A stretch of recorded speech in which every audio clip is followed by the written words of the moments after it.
በዓለም አቀፍ የስነ ልቦና ጥናቶች መሰረት በሁለት ሰዎች መካከል ከሚደረጉ የኮሚኒኬሽን ወይም የመግባቢያ መንገዶች ውስጥ ከ70 በመቶ በላይ የሚሆነው የሚከናወነው በቃላት ሳይሆን በስውር የሰውነት ቋንቋ ወይም ነን ቨርባል ኮሚኒኬሽን ነው።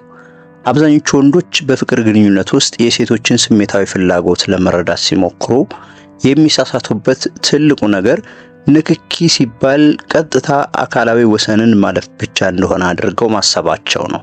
ነገር ግን በእውነተኛ የስነ ልቦናና የስነ ምግባር ሕግ ንክኪ ማለት ከምንም በላይ ጥልቅ ስሜታዊ ትስስርን፣ የደህንነት ስሜትንና አክብሮትን የሚገልጽ ትልቅ ጥበብ ነው። ሴቶች በተፈጥሯቸው በባህሪያቸውና በስነ ልቦናዊ አወቃቀራቸው ምክንያት በግንኙነት ውስጥ የወንዱ አክባሪነትና ጨዋነት የተሞላበት ንክኪ ግንኙነታቸውን እጅግ ያጠነክረዋል። ነገር ግን ይህንን ፍላጎታቸውን በቃላት በግልጽ እዚህ ጋር ንካኝ ብለው አይናገሩም። ይልቁንም ወንዱ የስሜት ብስለት ኖሮት በራሱ ተረድቶ እንዲያደርገው በድብቅ ይመኛሉ።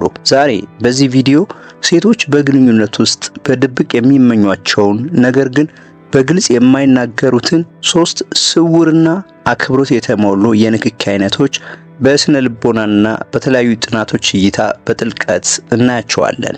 ይህ ትምህርት በግንኙነታችሁ ውስጥ ስሜታዊ ብስለትን፣ እርስ በርስ መከባበርንና በጣም የበሰለ አጋርነትን ለማሳደግ የሚረዳችሁ ጥልቅ ትንታኔ ነው። የመጀመሪያውና እጅግ ወሳኙ የስነ ልቦና ንክኪ የመጽናናት ንክኪ ወይም ሪአሹራንስ ተች ይባላል።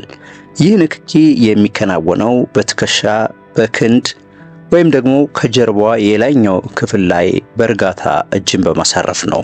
አንዲት ሴት በስራ ቦታ፣ በህይወት አጋጣሚ ወይም በስሜት ውጥረት ውስጥ ስትሆን አእምሮዋ ከፍተኛ የኮርቲሶል ወይም የጭንቀት ሆርሞን ያመነጫል። በነገራችን ላይ በዚህ ሰዓት ሴቶች የሚፈልጉት የፍልስፍና መፍትሄ ወይም ረጅም ንግግር አይደለም። ይልቁንም ብቸኛ አይደለሁም፣ ከጎኔ የሚቆም አጋር አለኝ የሚል የደህንነት ስሜትን ነው። አንተ በእርጋታ መጥተህ እጆችን በትከሻዋ ወይም በክንዷ ላይ ስታሳርፍ ለአእምሮዋ የምታስተላልፈው ስውር መልእክት አለሁልሽ፣ አልተውሽም፣ ይህን ከባድ ጊዜ አብረን እናልፈዋለን የሚል ትልቅ የድጋፍና የመጠለያ መልእክት ነው። እናስ መቼና እንዴት ይተገበራል የሚለውን እንመልከት። የመጀመሪያው በከባድ ውይይቶች ወቅት አሳሳቢ የህይወት ጉዳዮችን ስታወሩ ወይም እሷ የሆነ ጭንቀት ስታካፍልህ በዛን ጊዜ ማድረግ ትችላለህ። በሁለተኛ ደረጃ ድካም ሲሰማት፣ ከረጅም የሥራ ውሎ በኋላ ተስፋ የመቁረጥ ስሜት ስታይባት ወይም ደግሞ ድካሟን ባንተ ፊት ስታሳይ ይህን ማድረግ ትችላለህ። ታዲያ መጠንቀቅ ያለብህ ይህ ንክኪ ሙሉ በሙሉ እሷን የማረጋጋትና የመደገፍ ዓላማ ያለው እንጂ ከራስህ የግል ፍላጎት ጋር የተያያዘ መሆን የለበትም። ንክኪው ከበድ ያለ ሳይሆን ቀለል ያለ፣ አክባሪና የእሷን ምቾት ሙሉ በሙሉ ያማከለ መሆን አለበት። ሴት ልጅ በዚህ ንክኪ ውስጥ የወንዱን ስሜታዊ ብስለትና አስተማማኝነት በከፍተኛ ደረጃ ታየዋለች። ሁለተኛው ሴቶች በድብቅ የሚወዱት ግን በግልጽ የማይናገሩት ንክኪ የመሪነትና የጨዋነት ንክኪ የሚባለው ነው። የዚህ ንክኪ ቦታ በጀርባዋ የታችኛው ክፍል ወይም ደግሞ በትከሻዋ መካከል ላይ ቀለል አድርጎ እጅን ማሳረፍ ነው። ይህ ንክኪ በዓለም አቀፍ የስነ ምግባርና የሴቶች መብት ማህበረሰብ ዘንድ ከፍተኛ ክብሮት ያለው የግርማ ሞገስነት መገለጫ ነው። ሰዎች በሚበዙበት አካባቢ ሆናችሁ ስትራመዱ፣ ወደ ምግብ ቤት ወይም ደግሞ ስብሰባ ቦታ ስትገቡ ወይም መንገድ ስታቋርጡ እጅህን ቀለል አድርገህ በጀርባዋ ላይ በማሳረፍ ወደፊት እንድትሄድ በጨዋነት ስትመራት የምታሳየው 3 ትልልቅ ነገሮችን ነው። አንደኛው አክብሮት ነው። እሷን አስቀድመህ እያስተናገድክ እንደሆነ ያሳያል። ሁለተኛው መሪነትን ነው። አካባቢውን ተቆጣጥረህ መንገዱን እያመቻቸህላት እንደሆነ ያሳያል። በሶስተኛ ደረጃ ጥበቃን ነው። በሰዎች መገፋት ወይም ደግሞ አደጋ እንዳይደርስባት እየጠበካት እንደሆነ ያሳያል። ታዲያ የዚህ ውጤቱ በማህበራዊ ስነ ልቦና ጥናት ሴቶች የትኛውንም ያህል ጠንካራና በራሳቸው የሚተማመኑ ቢሆኑም በግንኙነት ውስጥ ግን የወንዱን ተፈጥሯዊ ጥበቃና የመሪነት ባህሪ ማየት ይወዳሉ።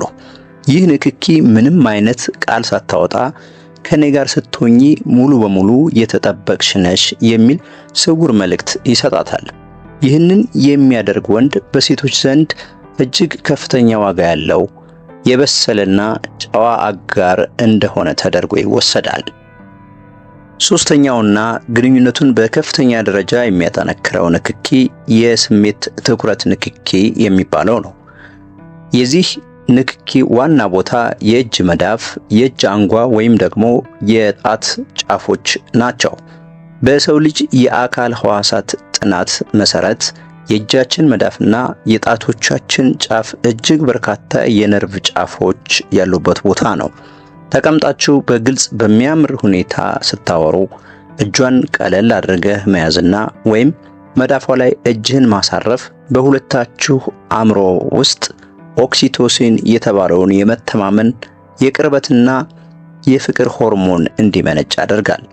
ታዲያ ይህ ንክኪ ምን ይነግረናል? አብዛኛው ወንድ ከሴት ጋር ሲያወራ ስልኩን ያያል ወይም አይኑ ወዲያና ወዲህ ይላል። አንተ ግን አይኗን እያየህ እጇን በእርጋታ ስትይዝ ለአእምሮዋ የምትነግራት ትልቁ ነገር በዚህ ሰዓት ለኔ ሙሉ ትኩረቴና ቦታዬ አንቺ ብቻ ነሽ የሚል ነው። ስለዚህ ይህንን ስትተገብር እሷ የውስጥ ምስጢሯን፣ ፍርሃቷን ወይም ህልሟን በሚያምር ወይም በሚመስጥ ሁኔታ ስታጋራህ ወይም በመካከላችሁ ጥልቅ የስሜት ቅርበት በሚፈጠርበት አጋጣሚ መጠቀም ትችላለህ። ይህ ንክኪ በቃላት ሊገለጽ የማይችል የልብ ለልብ ግንኙነትን ይፈጥራል። ወንድሜ፣ ንክኪ በግንኙነት ውስጥ እጅግ ማራኪና ጥልቅ የሆነ የስነ ልቦና ጥበብ ነው። የእነዚህ ሶስት ስውር የንክኪ አይነቶች ዋናውና ትልቁ ቁልፍ የሁኔታዎችን አመቺነት መረዳት፣ የእሷን ስሜታዊ ምቾት መጠበቅና ከምንም በላይ ደግሞ አክብሮት ማሳየት ነው። እውነተኛና የበሰለ ወንድ የሴቷን ወሰንና ምቾት በመጠበቅ በድርጊቱና በጨዋነቱ ስሜታዊ ደህንነቷን የሚያረጋግጥላት ነው። ይህ ቪዲዮ በህይወታችሁና በግንኙነታችሁ ላይ አዲስ ዕውቀትና ስሜታዊ ብስለት እንዳስጨበጣችሁ ተስፋ አድርጋለሁ። ቪዲዮ ላይክ በማድረግ ለሌሎች እንዲደርስም አድርጉ። በመጨረሻም በአስተያየት መስጫው ላይ ሐሳባችሁን አካፍሉኝ። በእናንተ የግንኙነት ልምድ ውስጥ ስሜታዊ ትስስርን ለማሳደግ ስኬታማ ሆኖ ያገኛችሁት የስነ ልቦና ወይም የሰውነት ቋንቋ ዘዴ የትኛው ነው? ከታች ጻፉልኝ። ለተጨማሪ የስነ ልቦና የስሜታዊ ብስለትና የግል እድገት ትምህርቶች ቻናላችንን ሰብስክራይብ ማድረጋችሁ እንዳትረሱ። በዚህ ቻናል ሁልጊዜም የተሻለና የበሰለ ማንነትን ለመገንባት አብረን ነን። በሚቀጥለው ቪዲዮ እስከምንገናኝ ድረስ ሰላም።